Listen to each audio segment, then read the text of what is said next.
Hello students, all the students of 9th class. सभी मेरे video के लिए वेट कर रहे होंगे नेक्स्ट पार्ट के लिए। आपको मैंने पिछली वीडियो में एक्सेलरेशन तक बता दिया है, डिसेलरेशन एंड देन 2 क्वेश्चंस कराए थे उसके। आज मैं आपको ग्राफिकल रिप्रेजेंटेशन बता रही हूँ मोशन की, कि मोशन को हम ग्राफ के फॉर्म में किस तरीके से रिप्रेजेंट करेंगे। ओके, तो एंड तक आपको एज यूजुअल बने रहना है मेरे साथ मेरी इस वीडियो में। तो स्टार्ट करते हैं। ग्राफिकल रिप्रेजेंटेशन क्या है मोशन का। अगर हमें किसी मोशन को, किसी ऑब्जेक्ट के मोशन को अगर हमें डिस्क्राइब करना है तो हम अलग अलग ग्राफ में उसको डिस्क्राइब कर सकते हैं। तो जो ग्राफिकल रिप्रेजेंटेशन है मोशन की, वो शो करती है dependence of one physical quantity, मतलब किसी भी एक फिजिकल क्वांटिटी जैसे कि डिस्टेंस हो, वेलोसिटी हो, इस तरीके की क्वांटिटी पे डिपेंड करती है और उसी से रिलेटेड फिर वो ग्राफिकल रिप्रेजेंटेशन मोशन का शो होता है उस ग्राफ पर। ठीक है, तो हम यहाँ पे देख लेते हैं। सबसे पहले हम डिस्टेंस टाइम ग्राफ ही ले लेते हैं सबसे फर्स्ट। तो डिस्टेंस टाइम ग्राफ हमारा क्या है, चेंज जो होता है किसी भी पोजीशन में, किसी भी ऑब्जेक्ट की जो पोजीशन में चेंज होता है उसके टाइम के अनुसार, इसको हम शो कर सकते हैं डिस्टेंस टाइम ग्राफ में। तो जो डिस्टेंस टाइम ग्राफ है हमारा किसी भी मूविंग बॉडी के लिए, इसको हम यूज़ करते हैं किसी की भी स्पीड को, किसी भी बॉडी की स्पीड को कैलकुलेट करने के लिए, क्योंकि हमें पता है स्पीड होता है हमारा डिस्टेंस अपॉन टाइम। जब तक हमें किस चीज़ का डिस्टेंस ही नहीं पता होगा तब तक हम उसकी स्पीड कैसे कैलकुलेट करेंगे। तो यहाँ पे कौन सा टाइम ग्राफ, कौन सा ग्राफ है, यहाँ पे डिस्टेंस टाइम ग्राफ है यहाँ पर। तो डिस्टेंस टाइम ग्राफ है, इसका मतलब यहाँ पे हम क्या कैलकुलेट करने वाले हैं, हम स्पीड कैलकुलेट करने वाले हैं। अगर हमारा ग्राफ डिस्टेंस और टाइम के बीच में बन रहा है तो वो क्या शो करेगा, वो शो करेगा हमारी स्पीड को शो करेगा। Is that clear to all of you. चलिए देखते हैं किस तरीके से। अब हमारे जो डिस्टेंस टाइम ग्राफ है वो डिफरेंट होते हैं। तो पहला हमारा है straight line graph. Straight line graph अपने नाम से ही बता रहा है कि जो हमारा ग्राफ आएगा वो कैसा आएगा, एकदम स्ट्रेट लाइन का आएगा। इसमें जो डिस्टेंस टाइम ग्राफ होता है किसी भी बॉडी के लिए, वो यूनिफॉर्म स्पीड से हमेशा शो करता है। इसकी जो स्पीड है, अगर स्ट्रेट लाइन ग्राफ आ रहा है तो इसका मतलब उसकी जो स्पीड होगी वो कैसी होगी, यूनिफॉर्म स्पीड होगी, मतलब इक्वल डिस्टेंस में equal time taken, equal time में इक्वल डिस्टेंस ही ट्रैवल होगा। इस तरीके का ग्राफ आएगा तो हमारा वो स्ट्रेट लाइन ग्राफ शो होगा। यहाँ से हम देख सकते हैं, जैसे मान लीजिए यहाँ 1 सेंटीमीटर और यहाँ पे 1, तो इसको हम प्लॉट करेंगे तो कहीं ये पॉइंट होगा, ऐसे 2 का पॉइंट कहीं ये होगा, 3 का पॉइंट ये होगा, 4 का ये होगा। इसका मतलब जब हम इक्वल टाइम डिस्टेंस ले रहे हैं तो वहाँ पे जो हमारा रिप्रेजेंटेशन होगा वो लीनियर लाइन ग्राफ आएगा, स्ट्रेट लाइन ग्राफ आएगा। यहाँ पे हो क्या रहा है, यूनिफॉर्म स्पीड आ रही है इसमें। ठीक है, तो यहाँ पे जो बॉडी है वो equal distance equal interval of time में शो करेगी। मैंने आपको पहली वीडियो में यूनिफॉर्म मोशन बताया था कि स्पीड और डिस्टेंस, हमारा जो बॉडी है कोई भी, वो इक्वल डिस्टेंस को ट्रैवल करे इक्वल इंटरवल ऑफ टाइम में। वहाँ पे क्या हो जाता है, हमारी यूनिफॉर्म मोशन हो जाता है। तो यहाँ पे भी यूनिफॉर्म स्पीड है। हम यहाँ देख रहे हैं 2 हमने अगर टाइम लिया है तो 2 ही हम स्पीड ले रहे हैं, 3 हमने टाइम लिया तो 3 हम स्पीड ले रहे हैं। यहाँ पर हम शो करेंगे डिस्टेंस को और यहाँ शो करेंगे टाइम को। मीन्स एक्स एक्सिस में हम टाइम को शो करेंगे और वाई एक्सिस में हम डिस्टेंस को शो करेंगे। ठीक है, पहला हमारा straight line graph. I hope आपको समझ में आ गया होगा, और नहीं आया तो आप ये ग्राफ देखिए, आपको यहाँ से बहुत अच्छे समझ में आएगा। मैंने आपको जैसे बोला कि एक्स एक्सिस में लेते हैं हम टाइम को, वाई एक्सिस में लेते हैं हम डिस्टेंस को। ठीक है, यहाँ पे जब ये वाला पॉइंट ले रहे हैं तो यहाँ पे भी सेम पॉइंट लेंगे और यहाँ से हमारा जो ग्राफ आएगा वो कैसा आएगा, स्ट्रेट लाइन ग्राफ दिख रहा है सबको यहाँ से, स्ट्रेट लाइन ग्राफ। और ये यूनिफॉर्म मोशन को शो कर रहा है, यूनिफॉर्म मोशन इसमें हो रहा है। ठीक है, यूनिफॉर्म स्पीड आ रही है। यहाँ पे मैंने आपको बोला जो हमारे यहाँ पे ग्राफ आएगा वो क्या शो करेगा, वो स्पीड को शो करेगा। क्यों शो करेगा स्पीड को, क्योंकि ग्राफ बन किस किस के बीच में रहा है, यहाँ ग्राफ डिस्टेंस और टाइम के बीच में बन रहा है, और डिस्टेंस अपॉन टाइम होता क्या हमारा, वो स्पीड होता है। तो यहाँ से जो भी ग्राफ आएगा वो हमारा शो करेगा स्पीड को। तो यहाँ पे जो स्पीड आई वो कैसी स्पीड आई है, वो यूनिफॉर्म स्पीड आई है। और ग्राफ कैसे बना है, यहाँ पे स्ट्रेट लाइन ग्राफ बना है, ठीक है। अगर हम बात करें नेक्स्ट ग्राफ की, जो कि है हमारा कर्व ग्राफ। सबको पता है कर्व का मतलब क्या होता है।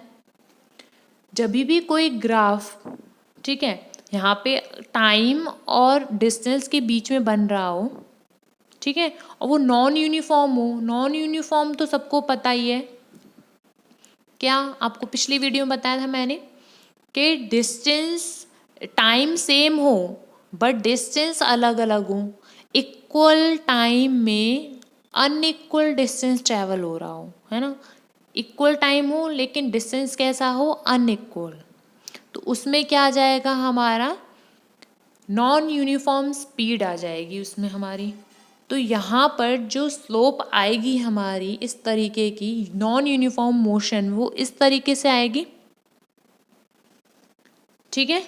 तो ये हमारा डिस्टेंस और टाइम के बीच में ग्राफ है, इसीलिए यहाँ पे जो ग्राफ शो हो रहा है वो हमारा स्पीड को शो करेगा। और यहाँ पे हम देख क्या रहे हैं, यहाँ पर हम देख रहे हैं कि किस तरीके से इंक्रीज हो रहा है। ये देखिए इस तरीके से ऐसे जा रहा है और जा रहा है, इस तरीके से इंक्रीज हो रहा है।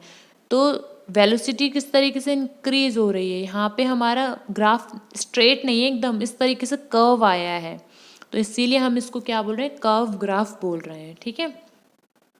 नेक्स्ट ग्राफ है हमारा distance time graph for a body at rest. बहुत इंपॉर्टेंट ग्राफ है ये, पूछा जाता है आपसे, एक यूनिफॉर्म वाला और एक हमारा रेस्ट वाला।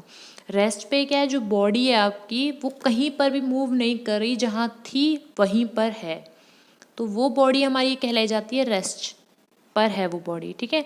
अब रेस्ट पर है इसका मतलब उसका डिस्टेंस तो सेम रहेगा लेकिन टाइम तो बढ़ रहा है। अगर आप बेड पे बैठे हैं सुबह से शाम तक तो टाइम तो बढ़ेगा ही, सुबह से शाम हो गई ना, लेकिन डिस्टेंस तो आपने कुछ ट्रैवल नहीं किया।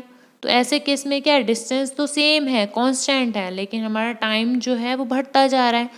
तो इस तरीके का ग्राफ शो होता है हमारा टाइम और डिस्टेंस के बीच का, और इसको हम बोलते हैं स्टेशनरी बॉडी। बॉडी कैसे है, स्टेशनरी। और ग्राफ कैसे आता है, स्लोप कैसे बन के आता है, वो ऐसा आता है जो कि टाइम एक्सिस जो है उसके पैरेलल आता है, ठीक है। डिस्टेंस टाइम ग्राफ जो है बॉडी का किसी भी रेस्ट पर, वो हमारी स्ट्रेट लाइन आती है जो कि पैरेलल होती है टाइम एक्सिस के, जिसको हमने एक्स एक्सिस लिया था, ठीक है, जिस एक्स एक्सिस को हमने टाइम लिया था उसके। अगर हम यहाँ पे बात करें वेलोसिटी टाइम ग्राफ की, तो अब यहाँ पे किस किस के बीच में बनेगा ये ग्राफ, ये बनेगा टाइम और वेलोसिटी के बीच में। टाइम को हमेशा आपको कहाँ लेना है, एक्स एक्सिस, और बाकी जो भी चीज़ हो उसको वाई एक्सिस में। तो यहाँ पर जो हमारा आएगा टाइम ग्राफ का, वेलोसिटी टाइम ग्राफ जो है यूनिफॉर्म एसेलरेशन आएगा यहाँ पे। अब एसेलरेशन क्यों बोल रही हूँ मैं आपको, हाँ, तो अगर हम यूनिफॉर्म मोशन के लिए देखें तो हमें ये बात पता होनी चाहिए। फर्स्ट इक्वेशन ऑफ मोशन हमारी होती है v equal to U plus A T. यहीं से आप तीनों इक्वेशन को बहुत अच्छे से सीख लीजिए, यहीं इनफैक्ट याद कर लीजिए। पहली इक्वेशन होती है v equal to U plus A T, दूसरी इक्वेशन होती है s equal to U T plus half A T square, और तीसरी इक्वेशन होती है S square equal to, sorry S square नहीं, 2as equal to V square minus का U square, या ऐसे बोल सकते हैं वी स्क्वायर माइनस का U square equal to 2as। ये तीनों है हमारी इक्वेशन ऑफ मोशन। बहुत अच्छे से ध्यान से ये तीनों इक्वेशन ऑफ मोशन सबको याद होनी चाहिए। तो फर्स्ट इक्वेशन ऑफ मोशन है v equal to U plus A T, और इसी को अगर मुझे निकालना है तो मैं कैसे निकालूंगी। नॉर्मली देखिए फाइनल वेलोसिटी हमारी होती क्या है, ये इसका क्या मतलब है, इसका v equal to U plus A T का क्या मतलब है? अगर हम यहाँ देखें तो ये हमारी फाइनल वेलोसिटी, ये हमारी इनिशियल वेलोसिटी, ये हमारा एक्सेलरेशन, ये हमारा टाइम। ठीक है, अब हमें इसी इक्वेशन को डेराइव करना है ग्राफिकल मेथड से, ग्राफ को यूज़ करके करना है। तो सबसे पहले हम क्या करते हैं कि ग्राफ बनाएंगे, और ग्राफ बनाने में टाइम, क्योंकि ये क्या है, एक्सेलरेशन है, तो एक्सेलरेशन वेलोसिटी चाहिए और टाइम चाहिए। तो जो ग्राफ है वो किस किस के बीच में बनेगा?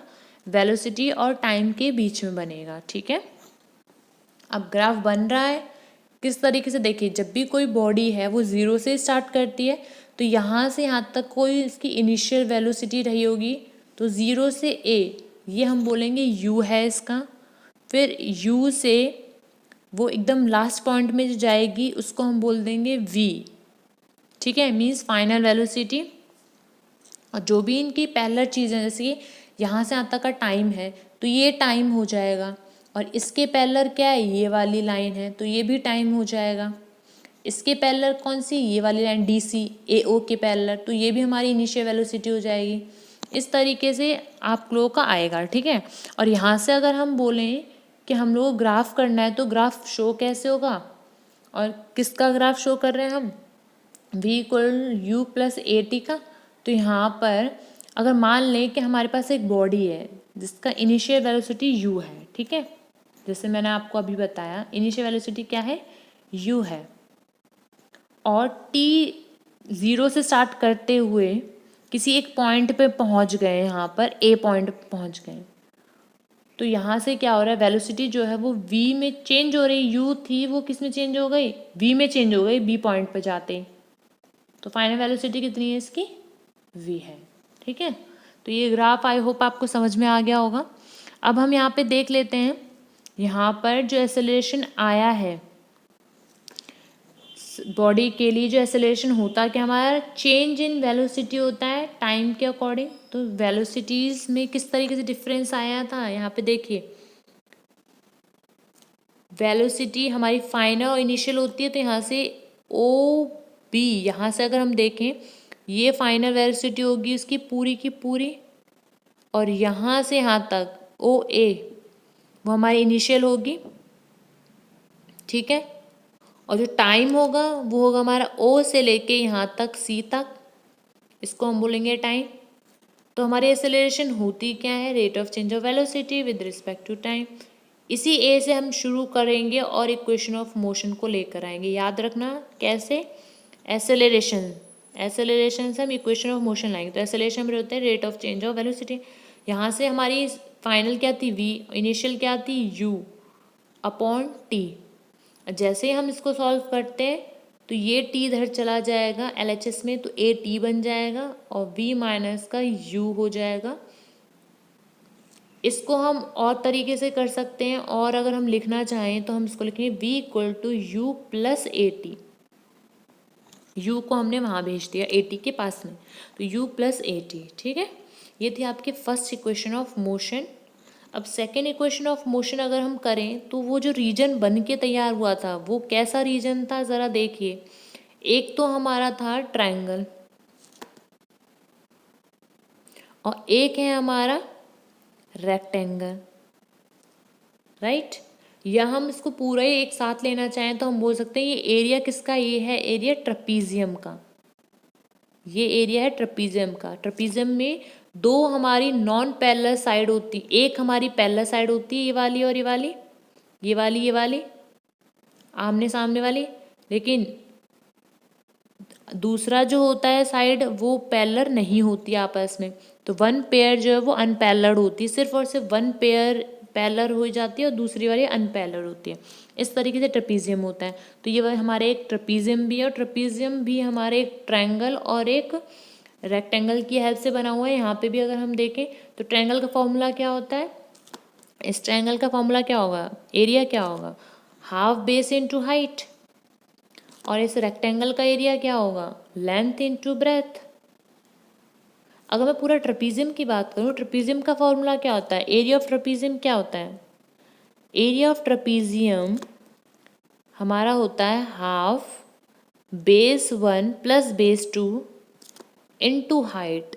और ये बेस 1 और बेस 2 हमारी जो दो पैरेलल साइड थी ना, ऊपर और नीचे वाली, उनके बेसिस होते हैं। और हाइट होती है कि जो पैरेलल साइड हैं उनके बीच की दूरी कितनी है, वो उसकी हाइट होती है। तो दोनों तरीके से ये क्वेश्चन हो सकता है, ये डेरिवेशन हो सकता है। मैं इस तरीके से ले रही हूँ, एक ही बात है दोनों की वैसे। एरिया ऑफ ट्रायंगल ले लिया, बेस इंटू हाइट और प्लस लेंथ इंटू ब्रेथ ले लिया, ठीक है।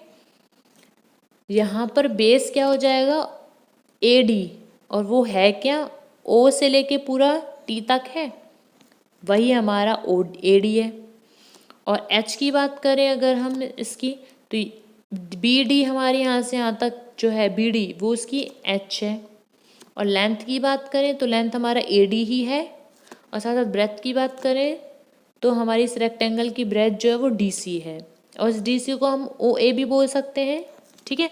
अब हम इनको पुटिंग करेंगे। देखिए जो मैंने आपको बातें बताई, इसमें पुटिंग करने पे area of rectangle plus area of triangle, एक होता है लेंथ इंटू ब्रेथ, पूरा इसमें नेमिंग कर दिया। जैसे लेंथ हमारी OA थी, ब्रेथ हमारी AD थी। Half base into height, base हमारा AD था, हाइट हमारी BD थी, सब चीज़ें पुट कर दी इसमें। अब यहाँ पे OA क्या था, U इनिशियल वेलोसिटी, AD क्या था, टाइम, हाफ AD क्या था, फिर से टाइम, और हमारी BD क्या थी, पूरी BD क्या आई थी हमारी, BD पूरा V में से U माइनस करके। तो ये हमारी इक्वेशन इस तरीके से आ गई आपकी पूरी, ये वाली देखिए, ये वाली लाइन, ठीक है। यहाँ से अगर हम मल्टीप्लाई करें तो U इंटू टू UT हो जाएगा, प्लस हाफ A और T का स्क्वायर आ जाएगा। और ये सेकेंड इक्वेशन है हमारी मोशन की, ओके। और यहाँ पे A क्यों लिया है, A हमने क्यों लिया है यहाँ पर, क्योंकि देखिए हाफ T V माइनस का U था ना,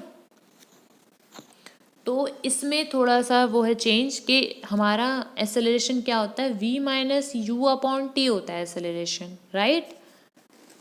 और अगर मैं इसी इक्वेशन को क्या करूं कि T से डिवाइड और कर दूं, तो यहाँ पे भी करना पड़ेगा मुझे RHS में। तो यहाँ पे क्या हो जाएगा, V माइनस का U अपॉन T स्क्वायर हो जाएगा। मैं क्यों कर रही हूँ, क्योंकि देखिए यहाँ पर क्या था, 1/2 T V माइनस का U, मुझे वैल्यू चाहिए T V माइनस की U की, है ना। T ऊपर चाहिए मुझे, यहाँ पर इसकी वैल्यू चाहिए, इसीलिए मुझे क्या करना होगा, यहाँ पर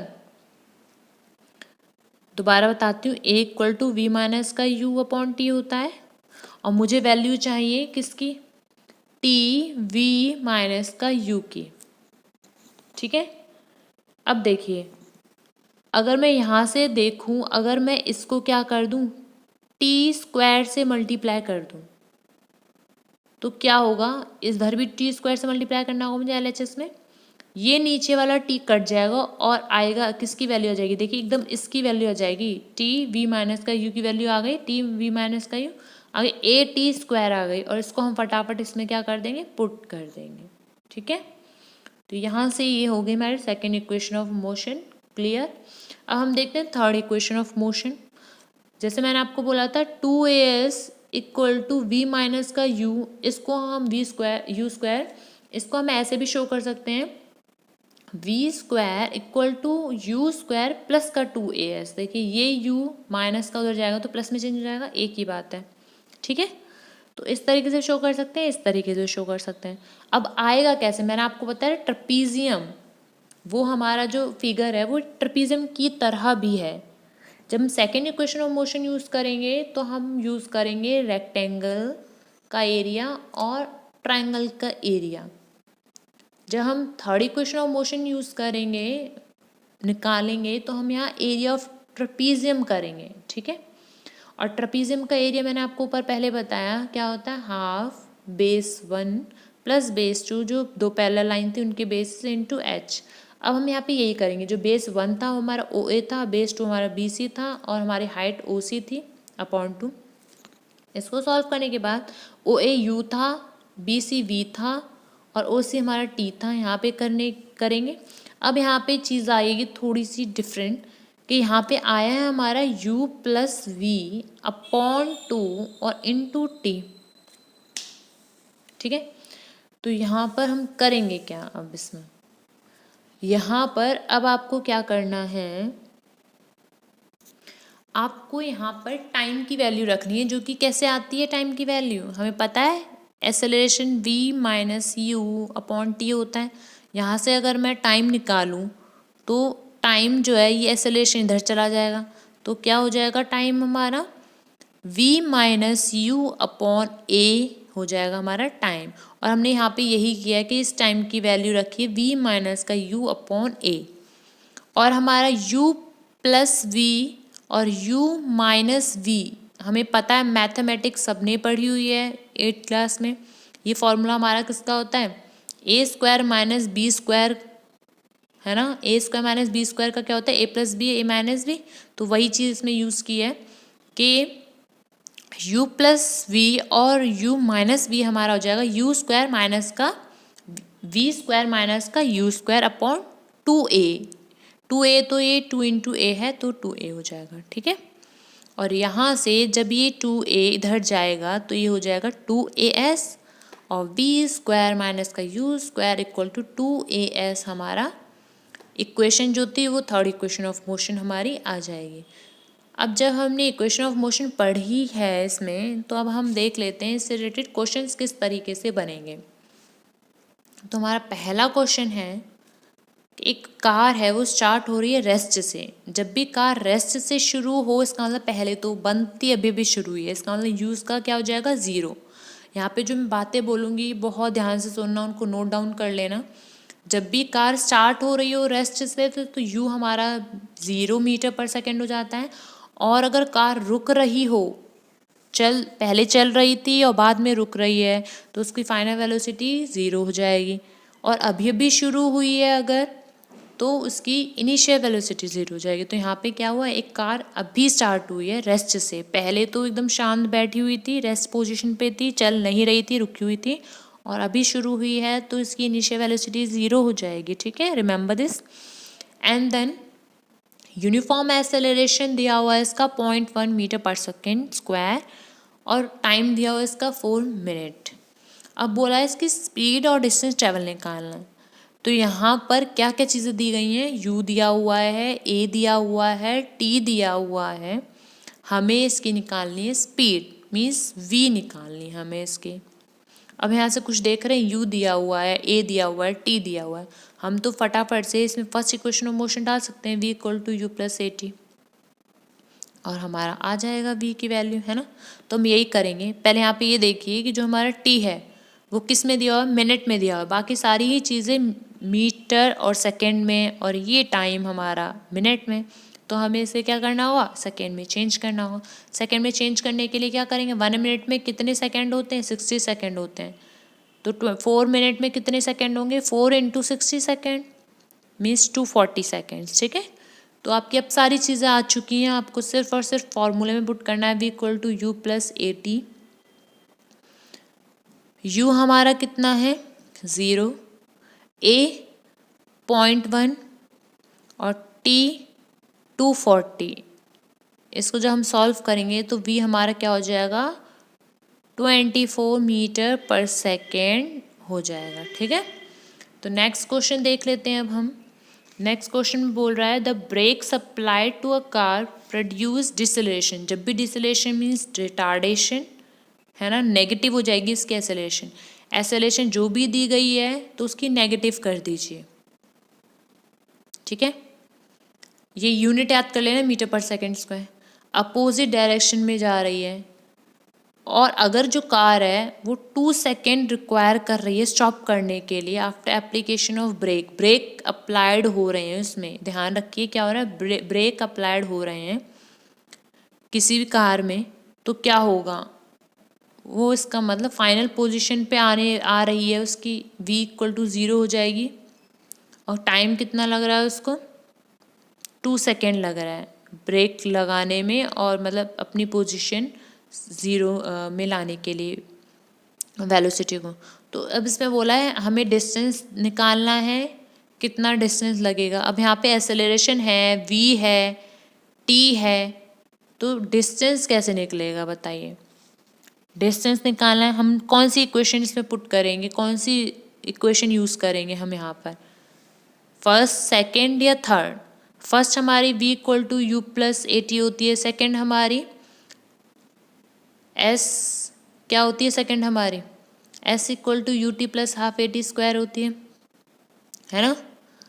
तो यहाँ पे जो डिस्टेंस निकालना है हमें, डिस्टेंस फर्स्ट वाली में तो होता नहीं है, डिस्टेंस होता है सेकेंड वाली में एंड थर्ड वाली में, दो में होता है, ठीक है। तो आपको डिसाइड करना है कि आप कौन सी यूज़ करेंगे, लेकिन उसके लिए हमारे पास सारी चीज़ें भी होनी चाहिए। सेकेंड इक्वेशन कहती है हमारी के एस जो है वो U T plus half A T होगा, और थर्ड कहती है V square equal to U square plus two A S होगा।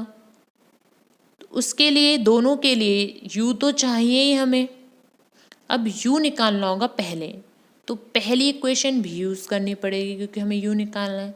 तो क्या हो जाएगा, पहले हम फर्स्ट इक्वेशन यूज़ करके यहाँ से यू निकाल लेंगे। जब यू आ जाएगा हमारा तो हम क्या निकाल लेंगे, distance you T plus half A T square वाले फॉर्मूले से, ठीक है। आई होप आपको समझ में आ गया।